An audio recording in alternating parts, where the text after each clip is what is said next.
And again, it involved making some staff changes and things to make it better. And that YMCA started to grow. And then I got an opportunity to go back as the executive director of the East Valley YMCA, which at that time was the biggest Y in El Paso. And I worked there and was successful running that operation. And some of the things that I did there as a director, I got noticed. In the Houston YMCA, I had a friend that worked for the Midland Y that went to Houston that called me from El Paso or from Houston to let me know that there was a position in Houston open.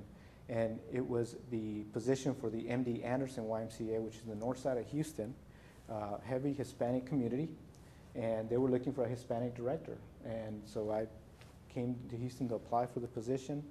Again, I was very blessed that I got the position. I came to Houston as the executive director of the MD Anderson YMCA. And that was one of the smallest YMCAs in Houston. And at that time, we had about 32 YMCAs in Houston. So we were one of the small YMCAs in the bottom of the list. And again, it was setting those goals and those standards up high, and I wanted that Y to be the best Y in Houston.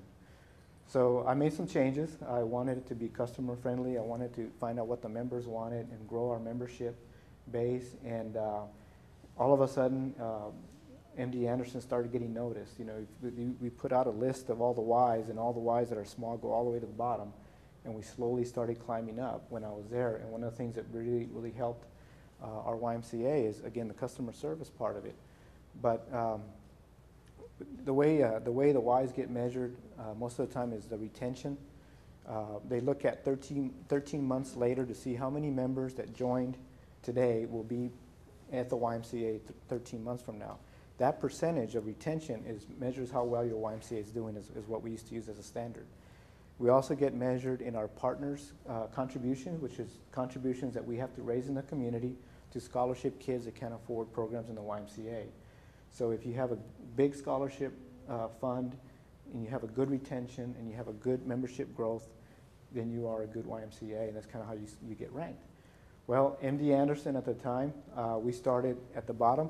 The lowest retention in Houston, we probably had about a 15% retention. We were raising maybe $30,000 in partners' money for the scholarships. We had probably about 200 or 300 members at that facility. So it was very, very much in the bottom. So really I had nowhere else to go but up. So I was very blessed at some things that happened when I was there that I put in place to improve that facility. The MD Anderson YMCA, all of a sudden, we started selling memberships. We started making some really big changes. And we became the highest retention facility in Houston. All of a sudden, we had 70% retention. The average at the time was about 60%. MD Anderson was all the way in the top, 70% retention. We had the highest membership growth in the city. We went from 200 members to 800 members. We had the Partners Campaign went from $30,000 to $80,000 within a couple of years that we were raising in the community. So all those levels really put MD Anderson on the map. And when I remember when the first day that I walked into the first executive director meeting in Houston, it was downtown, at the downtown YMCA. There was about 30 or 40 executives sitting in this big conference table, and it went all the way around. And I remember walking in, and I thought I was in the wrong place. I thought I walked into the wrong room because there was a bunch of guys in suits and ties, and mostly Anglo guys, maybe one or two females, and that was it. All guys, all Anglo. I thought, oh man, I'm in the wrong place. So I looked back, and I went back to see if I was in the right building. Yeah, it's the right place. So I went in, and I was part of that group. And so that was interesting to see that I was given an opportunity, and you know, a few years later, put MD Anderson really high in the level, and that gave me the opportunity to work at the South Montgomery County YMCA. The South Montgomery County YMCA is in the Woodlands. It is one of the biggest Ys in Houston. And the director at that YMCA, believe it or not, was in El Paso at the West Side Y when I was at East Valley. So Darwin remembered me from El Paso and hired me as his operation guy for his facility. And what was interesting is that YMCA was, at the time, was a very big YMCA. But when I went in, I learned a lot of things about the operations, the big operations in Houston. I was used to El Paso and MD Anderson, but having the opportunity at South County really opened my eyes to what can really happen at a big YMCA. And that experience was really what helped me get the job at the Lake Houston YMCA. And again, it was an opportunity that came up, and there was 5 candidates. Most of them were from out of state. And I was the only Hispanic, so I was a little bit intimidated. But when I went in there, I knew that that was the job for me. My wife and my kids, we had bought a house in Atascocita when I was working in the Woodlands, so I knew I want to go back and work in that community. So it was another blessing that came through, and the committee elected for me to be the director of the YMCA, and I've been very blessed. We've had a very beautiful facility. Lake Houston, all of a sudden, again, we were the highest in retention the last few years, the highest membership growth, and all the things that took place, again, go back to customer service. I remember the first day that I walked into the YMCA, walking in, I noticed some ladies coming out of the Y upset.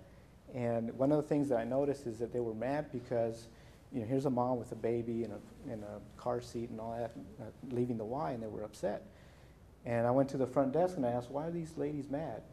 And their response was, well, it's because we closed the child care. I said, what do you mean you closed the child care? Yeah, we're in capacity, we closed it. So I went back there, and they had put up a sign. If you can imagine, being a mom, having to get your baby ready, getting the diaper bag ready, feeding him, changing him, getting into the car. I mean, it takes about 20, 30 minutes just to get out of the house, right? So here's a mom, and then she's got to drive from her house all the way through Kingwood to get to the Y, find a parking somewhere in the back, then take the baby out, take the diaper bag, take all this stuff out, another 20 minutes just to get in the door, to go all the way to the back of the Y to a babysitting room that has a sign, we're full, we're closed, sorry. I mean, that's about the worst thing you can do with customer service. So the very first thing that I did is I took that sign and said, there's no way we're ever going to close this place. I don't care, we have to take the kids to the gym outside, I don't care where, but we're not turning anybody away. So I made a point, I had an all-staff meeting, I had about 150 staff, and I met with everybody. I said, this is what I envision, this is my goals. We're never going to cancel the class, no canceling aerobics, no turning people away because we don't have space. You know, every excuse that you can think of, I just got rid of those excuses. One of the excuses that I had was that people wanted more classes. They wanted a spin class, and everybody thought, what's a spinning class? This is back in 2002, so spinning was very new. And the response from the staff was, well, we don't have equipment, so we can't do the class. Well, why don't we have equipment? Well, we don't have it in the budget. It's like, well, let's find it in the budget and let's make it happen. And we bought about 30 bikes. All of a sudden, we had 30, 40 people taking spinning. We had a body pump. We've added body pump. We've added Zumba, one of the new ones that we've added. But all these things I've added because it's what the people want. It's what people want to do at the facility, and it's what brings members in, then brings families in. We put a splash pool in to make it family friendly.